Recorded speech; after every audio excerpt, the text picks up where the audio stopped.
समय काफी हो गया है, लेकिन फिर भी एक दो प्रश्न स्वामी जी के चरणों में प्रेषित करना चाहूंगा। एक प्रश्न है Swami ji, how to infuse necessary discipline and bring changes in our life which leads to overall development and better understanding. तो धीरे से मेरे से पूज्य श्री की डीवीडी से कर लिया, उसके बाद में थे प्रश्न पहले पूछे, अब तो प्रश्न का उत्तर मिल गया। उससे वो तो प्रारंभ जब आपने इतना सुना नहीं था, अब तो इतना मैटर आपको मिल गया, इसलिए और कोई प्रश्न हो सही बात। How to keep a healthy relationship for entire life and keeping coordination and understanding with each other। पूरा जीवन कैसे एक सुंदर स्वस्थ, सबका उत्तर मिल गया, सबका, हाँ सबका उत्तर। और नहीं है तो अगले 2 दिन में मिल जाएंगे। अब बहुत गहराई से प्रश्न उठाने आप, हाँ ये तो प्रारंभ के प्रश्न, अभी तो गहराई में आप जा चुके हैं और गहराई को आज आपने देख भी लिया। देख कहाँ से कितने गहरे, अकेले जा सकते हैं वहां पर कानून जी लेके, वो आपके अंदर की गहराई करते हैं, उसमें बैलेंस कैसे लाएं। How to manage anger, how can one become more accepting in life, हर चीज को स्वीकार करना। How can I contribute more to my marriage.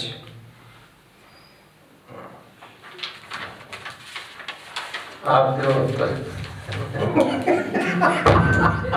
How to win friends, इसको घर में अप्लाई करो। आप में से कोई प्रश्न कल और गर्मा गर्म प्रश्न पूछो ना, ये बासी हो गए, ये बासी हो गए, बात सही है। ये पहले के हैं ना। कोई भी प्रश्न कल के सत्संग से आज के सत्संग के विषय में, या जो आज आपने वीडियो प्रवचन देखा उसमें कोई बात, या पूज्य स्वामी जी की कोई बात, गहन बात समझ में कम आई हो, या और विस्तार चाहते हैं तो आप रख सकते हैं। नहीं तो स्वामी जी ने आज एक वीडियो में बोला था, विवाह से आध्यात्मिकता में जाते हैं, वो कैसे जाते हैं? क्या हो जाते हैं? विवाह के बाद में आध्यात्मिकता में जाते हैं। विवाह के बाद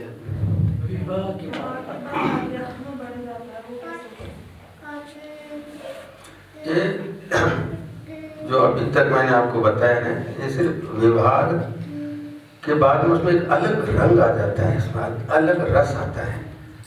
प्रारंभ से आध्यात्मिक, बालस्तावत क्रीडासक्त तरुणस्तावत तरुणी रक्त बुद्धस्तावत चिंतामग्न परे ब्रह्मणि कोपि न लग्न, शंकराचार्य कहते हैं।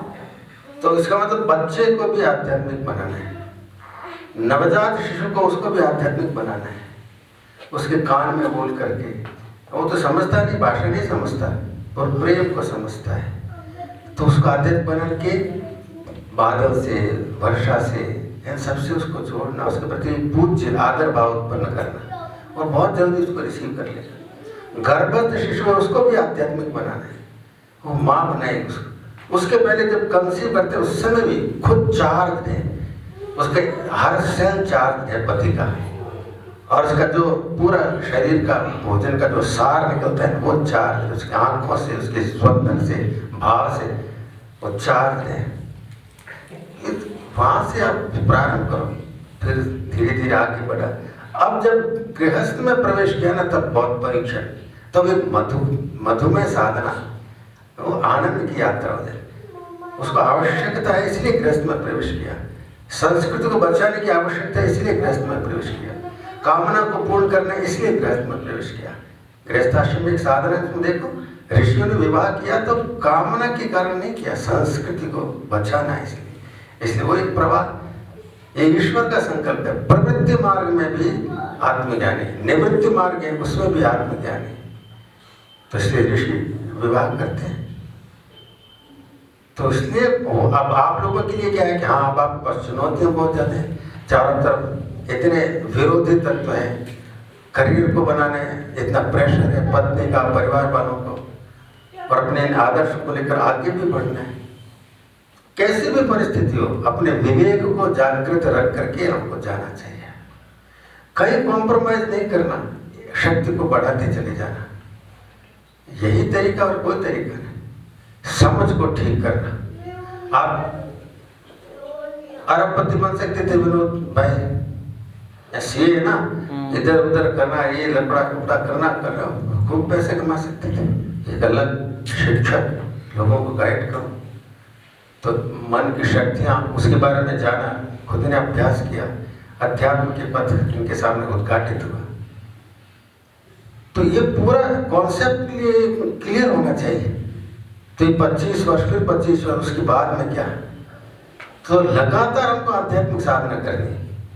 संतान प्राप्ति कर रहे, वो भी आध्यात्मिक साधना है, उसको कोई वो अलग चीज, ऐसे कुछ नहीं अलग। हाँ, कंट्रोल छोड़ दिया, उसके अंदर धर्म का उल्लंघन कर दिया, वो आध्यात्मिकता के विरुद्ध में हो जाएगा। जहाँ दासता को स्वीकार कर लिया, इंद्रियों की गुलामी को स्वीकार कर लिया, लत पड़ गई, आधी तो लत पड़ जाती है। 17 साल का बुढ़ा कहते हुए पत्नी के बिना नहीं रह सकता, तो अब समझो कितना करप्टेड जीवन उसने बिताया। नहीं तो इस प्रक्रिया के द्वारा वो पत्नी में ऐसी ताकत है, वो आपको छोड़ा देगी काम वासना से। पर ऐसी पत्नियां भी चाहिए, ऐसी बालिकाएं चाहिए, स्त्रियां चाहिए। तो ये हम अपने दैवी पक्ष को लेकर चल रहे हैं। एक नेगेटिव पक्ष भी है, आसुरी पक्ष भी है।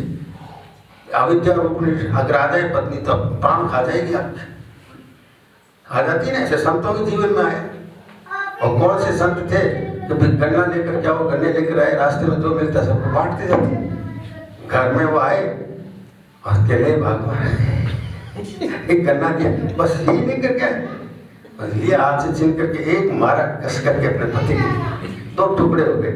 उन्होंने एक टुकड़ा उसको दिया, एक टुकड़ा तू ले ले, एक टुकड़ा सुकरात दर्शन के अंदर वे पढ़ाने में लगे हुए रहते थे। घर में खाने पीने का पता नहीं। एक दिन पत्नी ने कहा कि कुछ है ही नहीं घर में बनाने के लिए, सब्जी नहीं है, लेकर क्या होता है, हम लाते हैं 3-4 बार का, वो तो अपने फिर से अच्छा लेकिन हो जाते हैं। फिर आखिर उससे रहा नहीं गया, पत्नी लेकर गए मटकी पानी से भरी और ला करके सिर के ऊपर जोरदार डाली, अपने पति के सिर के ऊपर मटकी। एकदम से वो पानी में भीग गया। शिष्य खड़े हो गए, गुस्से में आ गए उनको। उन्होंने नहीं, गुस्से की जरूरत नहीं, पहले गरज रही थी, अब बरस गई।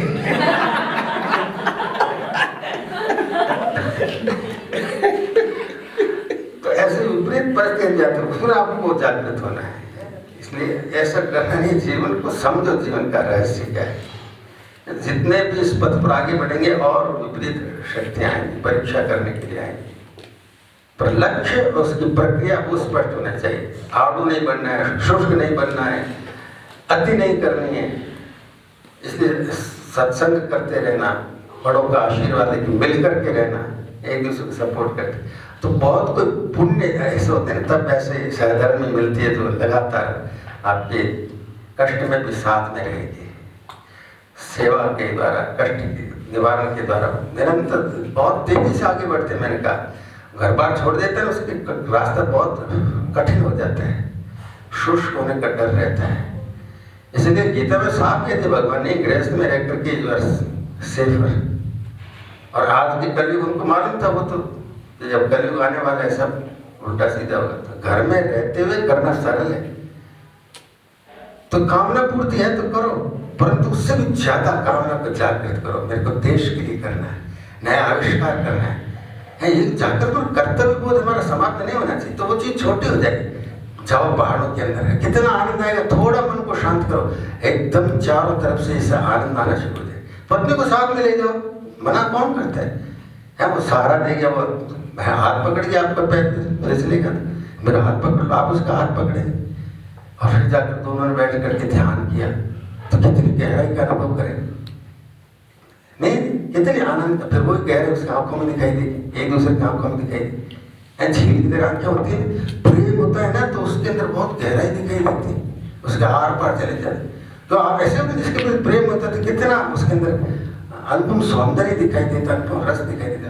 अजीबोगरीब चीज नहीं, you transcend your body, your senses, your mind and simultaneously हर उसके आर पार तक उसकी आंखों में, हृदय में उतर करके उस आनंद का अनुभव करते। वो चारों तरफ आनंद उमड़ रहा है। तो जितना ये कॉन्सेप्ट ठीक होकर अप्लाई करना शुरू करेंगे उसको, उतना उतना रास्ता साफ। और कष्ट तो आएंगे, इसमें क्या घबराना थोड़ी। तो मैंने कहा अपने यौवन को चखो। युवा अपने यौवन को चखता नहीं, इसलिए बाहर चखने की जरूरत पड़ती। जब आप अपने यौवन को चखोगे, उसके अंदर तो ऐसा मधु निकल रहा है। आपको मालूम नहीं, शादी के पहले आपकी ऑरा का वाइब्रेशन, पल्सेशन, कलर अलग था। एक जो ग्लेज होती है आपकी स्किन के अंदर, एक लावण्य होता है, वो विवाह के बाद में डिफ्यूज हो जाता है। आपको पता नहीं, दूसरों को पता है, जिनकी तीव्र आंखों को पता लगता है। आपकी खुशबू में अंतर हो जाएगा, मुस्कान में अंतर हो जाएगा। और जो पहले से ऐसे गड़बड़ डाला करते हो तो डिफ्यूज होता है। फ्यूज तो नहीं कहूँगा, डिफ्यूज होता है। फ्यूज भी हो जाते हैं। फ्यूज डिफ्यूज मतलब वो चमक है ना, कम पड़ जाती। तो इसलिए अपन डरने की बात नहीं। जैसे विनोद भाई ने कहा कि कितने पुण्य है, फिर आप भारत में हिंदू धर्म में अद्वैत दर्शन में ऐसे पूज्य जैसे गुरुदेव मिले, ऐसे सब अनुभवी आदमी पूरे जीवन को जिया है। इन सबसे आप जुड़ो। उमा बहन कहा नहीं बैठी है, हमसे पूछो, बात करो, घबराओ मत। भाई तो पास खूब सारा अनुभव है। आपके बेटे नहीं बैठते तो कोई बात नहीं, आप उसके अनुकूल लेकर के आगे बढ़ो।